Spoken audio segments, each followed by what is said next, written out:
good, guys? Welcome back to Crime Story Sunday. I do apologize. You do not see my face behind this camera today. Again, if you have been following me, my camera broke and I am not liking the quality of my other camera. So do bear with me. My camera should be here within the next week. So for now, I'm going to just do this until I get my camera up and running. So again, I do apologize, but I just hope you guys understand.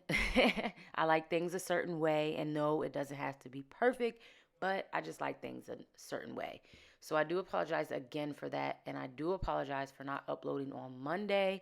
I Life has been crazy, but I promise that with the upcoming week, we will be doing so much better. OMG. So today, guys, we are going to be talking about the unsolved story of Kurt Sova. He is a 17-year-old boy who vanished after a party, and then his body was found 5 days later in a ravine 500 yards from where the party was held. This happened on October 28th, 1981. And just to think about that, your girl was not even alive. And this happened in the New Borough Heights of Ohio.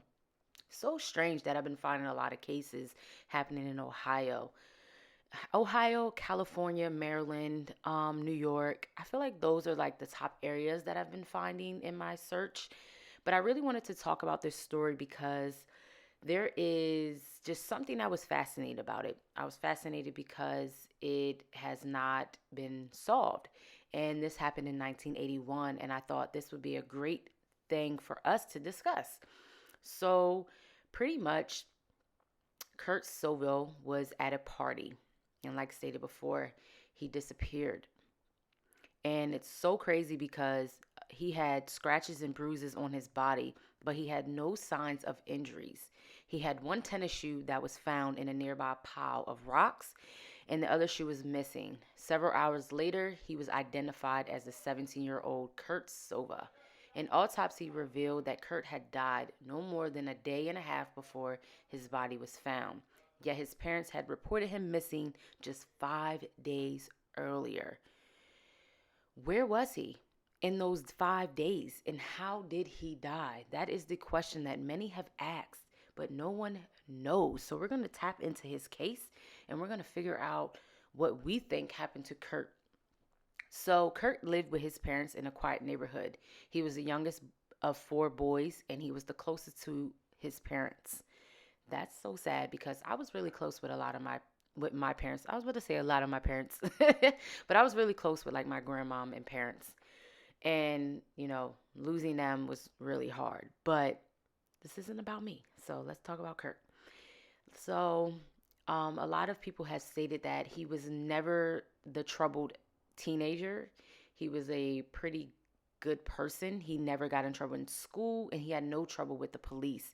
That's why it was very hard to understand what in fact happened to him. Kurt left his home that Kurt left home for the last time Friday that afternoon. 1 block from his house, he met up with a friend who was on his way to a party. When Kurt didn't come home that night, his mother knew something was wrong. And she states, it was not like him to be gone overnight. It was just not like him to stay out after 10, 10:30, 11 o'clock at the latest. And that was only when we knew where he was. This night, he just never came home. So where in the hell was Kirk? So Kirk wasn't home by Saturday morning. His parents began calling his friends. Kirk's father, Ken, searched for him around the neighborhood. There was no signs of him. On Sunday, the Sovos registered Kurt as a missing person with the police, and his mother began to post missing person photos around the area. She states, we searched the ravines, searched the schoolyards. I even went so far as to search dumpsters looking for him. Can you imagine looking for your child who is missing and none of his friends even know where in the hell he is? It makes you so mad, especially because as we millennials, I feel like we have experienced so much death, more than like back in the day. So I can only imagine what his mother and father were feeling in that moment. So on Sunday afternoon, his mother, Dorothy, learned that Kurt had been at a party Friday night at a duplex less than 2 miles from where they lived. According to his mother, the party was given by a girl named Susan. Susan states, when I was there, the girl who had the party was not there. It was another girl.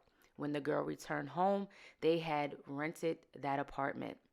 She called me and she said she never saw my son and she had no party. But a delivery man contradicted Susan's statement. He stated that there had been a party at the duplex on Friday night. Dorothy, Kirk's mother, contacted Susan again, and at this time she admitted Kurt had been there. Susan also said that more than a dozen people had dropped by. Some of them were older than Kurt, and most of them were people he had never met. Susan also told Kurt's mother that Kurt had been drinking heavily, but those who knew him say that Kurt was not much of a drinker. His mother talked to one of his friends, and this is where it gets crazy, right? The friend begins to say Kurt went to the party and he had become ill. They said the friend says that he took Kirk outside for some air, and this is when it was like a chilly night, and he had went upstairs to go get Kirk a jacket, and he had left him outside on the fence. Why in the hell would you leave your friend outside? So then he begins to say he went to get his jacket and came back down, and Kirk was gone. That's when I think I became hysterical, the friend states.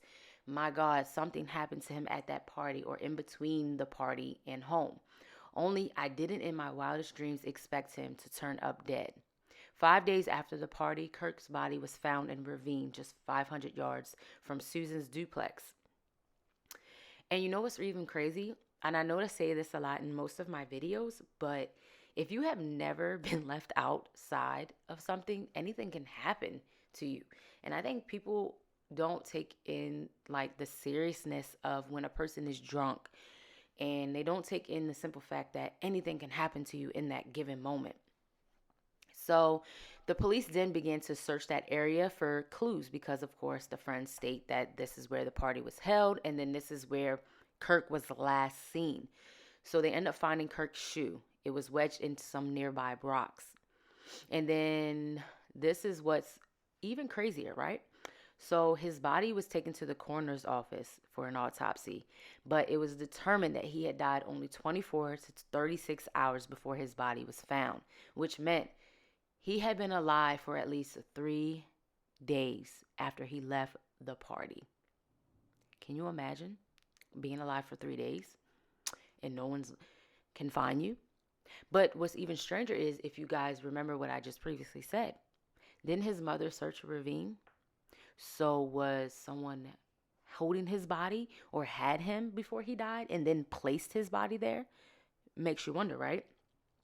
So, however, the chief deputy coroner, Dr. Lester Alson, couldn't determine the exact cause of death. He begins to state, the manner of death in this particular case was signed out as a probable accidental. He hadn't been beaten in any way. He hadn't been traumatized in any way. He didn't have enough alcohol to end his life. He had no pre-existing natural diseases. And if you guys don't know what that is, that's kind of like people with heart diseases, just different things like that. And I know that because of my son. He has a pre-existing disease. And so then the detective begins to state that, not the detective, I'm sorry guys, I apologize for that. But he then begins to state they eliminated all other possibilities and that this remains the truth. This was the diagnosis by exclusion. So Kirk's mother was not buying it. I mean, who would buy that? Your son was legit killed. She believed that he did not die in that manner. And for her peace of mind, she wanted to know what happened to her son. Dorothy began to piece together the series of strange events that occurred during the 5 days of her son was missing. A friend of Kurt's named David Trusink claimed that he saw Kirk 3 days after he disappeared. Kirk and another boy were walking along a busy street less than a mile from the Sova home. According to David Trusink, I pulled over to offer Kirk a ride at this point, and a van pulled up and Kirk yelled out, Franco.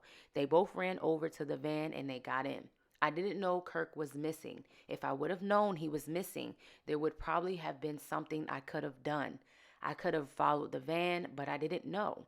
And 2 days later, he was found dead. And that was the last time I saw him. I couldn't even imagine. But again, you have to remember back in those times, it wasn't like now where we have Amber Alerts or we have social media to really determine when someone is missing and we can repost it instantly. It's not like back then. But the police did question the man who seemed to be mentally unstable, but there was no evidence he had committed a crime. Hold on. I'm so sorry, guys. So that same day, a teenager who had been around the neighborhood noticed Kirk's missing poster in the window of a local store.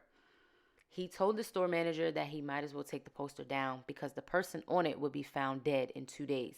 The manager was skeptical. However, he had no reason to be afraid, which is crazy.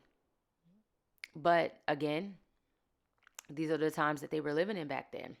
So the police did interview this man, but they state that he was mentally unstable and that there was no evidence he committed a crime, and he was released.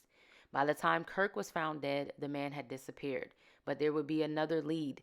On the very day Kirk's body was found, Dorothy got an early morning phone call from Susan, the woman who had the party. She told Dorothy that someone was sleeping in her basement and perhaps it was Kirk. And she begins to say, "Why are you calling me now after lying to me so many times?" I didn't know whether to believe her or not to believe her. And this is what Dorothy has stated, Kirk's mother. Kirk's father, Ken, went to Susan's home. He went to the basement. He thought maybe he was sick or he was hurt, and he figured it got down there, and he found that maybe he could do something for him. There, he found a cot that looked like somebody had slept in it. After searching the whole basement, he states he did not find anybody in there. He had no idea if it was Kirk or not. All he knows is somebody did sleep in that cot that night, and when he got there, they were gone. And that's basically a statement that Kirk's father has stated. That's why if it sounds like it was like, yeah. So then Dorothy begins to believe what she thinks happened to Kirk.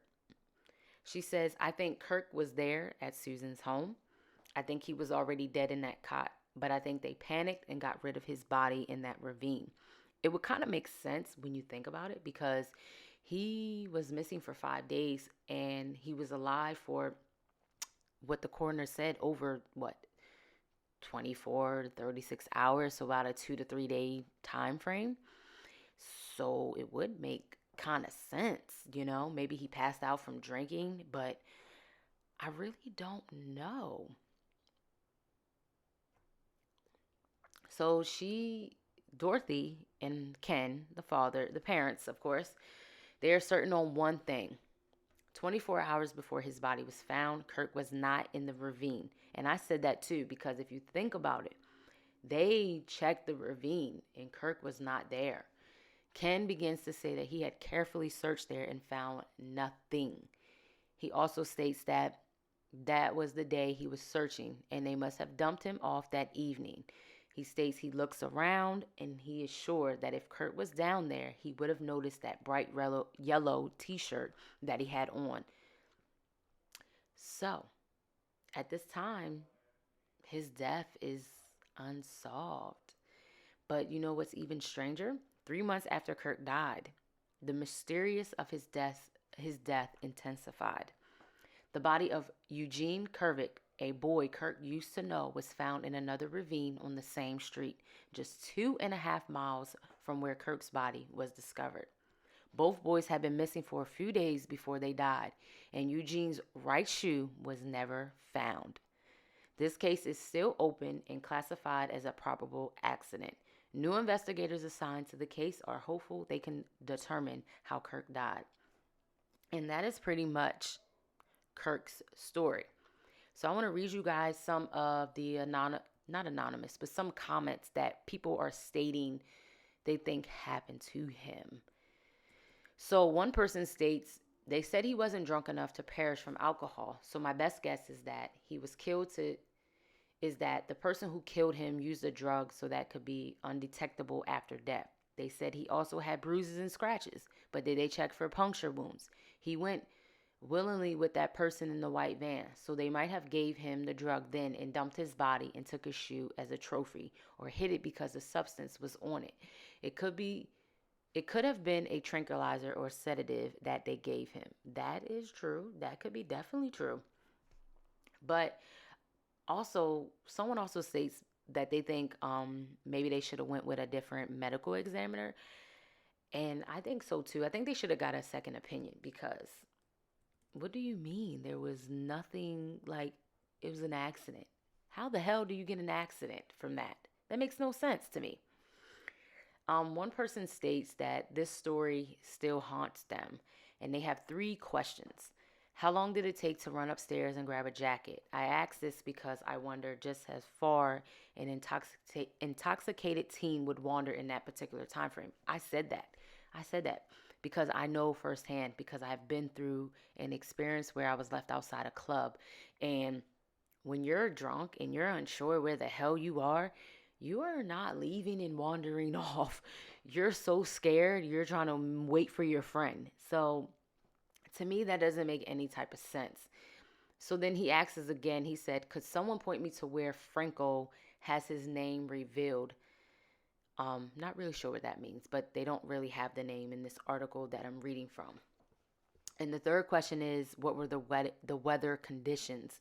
Because in the surrounding areas of the time, by this, I don't mean actual weather per se, but rather if there were any unusual incidents in the neighborhood areas around the same time. By analogy, until recently, one didn't go looking for black holes. One looked for surroundings phenomenal around where one thought a black hole is. Just curious if the same principle could be applied here.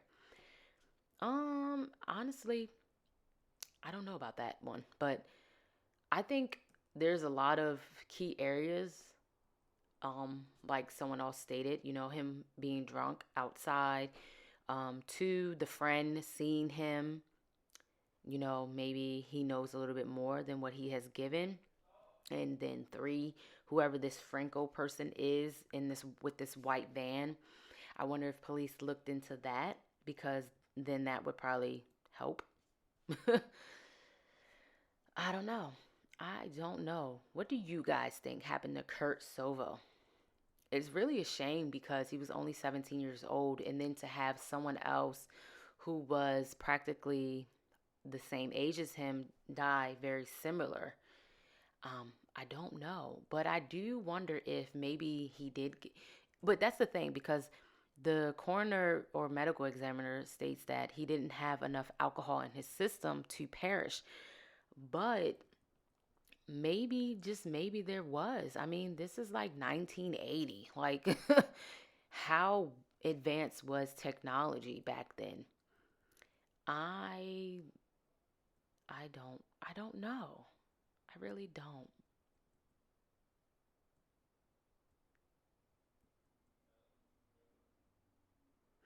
And it makes you wonder, did police know any more information, and if they gave it out? I don't know. What do you guys think happened to Kurt Sova? I don't know. I really don't. I think it's a lot of key areas in here, because you have Susan, who lied, you know, who said that he never was at a party, then he was at a party, then he was sleeping in the basement, nah, and then they couldn't find him. It just really doesn't make real sense. Were his friends jealous of him? Maybe he met a girl. There's a lot of key areas in this. It and like one person states in this article that I'm reading, there's a lot of holes in the story, and that they state that Susan had something to do with it, and they wonder if the police questioned her. And I wonder the same thing, because one, she lied from the beginning. She told Dorothy that Kirk wasn't at the party, then he was at the party, and then she began to discuss other layers of the case. It doesn't make sense to me. There's a lot of holes in the story. And back in that time, I can only imagine, how advanced the technology was. That's 1981. There's not a lot of technology to really go off of when it comes to that. Um, I do think that there's two theories that I think may have happened. One, his friends panicked. They didn't know what to do. Maybe he took some drugs um, and something happened. Two, maybe there was some jealousy going on, or maybe, they got into a fight and then one of them decided to kill Kirk. I don't know, but I do know this story has a lot of holes, and I really do pray that they find out what happened to him, because 1981, like, how many years has went by since then? And I'm trying to find maybe some other articles to see. I do know that CrimeCon is doing a thing about this, where they're having people come to the Chicago area, I believe. Don't quote me, where they will be talking about this case.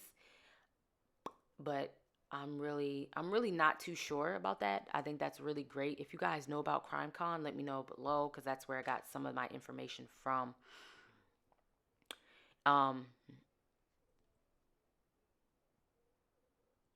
I do say someone knows something, because Kirk didn't just die out of the blue. I mean, that's just practical, knowledge. Oh man, it's really sad. It is really sad. I cannot imagine what his parents were going through at this current time.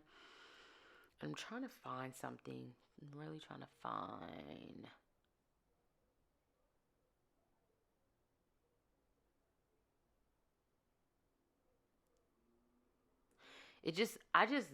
I'm just really confused about where the hell he was for 5 days.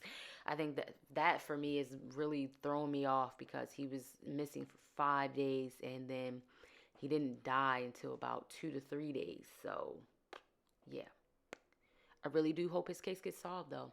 So let me know down below what your thoughts are. I will link down below crimecon.com, because that's where I got majority of this information for you guys. I felt like that was the best article to go off of. So let me know what you think happened to Kurt Sova. Again, he was a 17-year-old who died in 1981. So I will see you guys tomorrow. I will try to do a video tomorrow. Again, it has been really weird, because I don't have a computer, not a computer, I don't have a camera. So, yeah. But again, we will make it work. So, I'll see you guys. Until then, let's keep talking about Crime Story Sunday. Bye bye.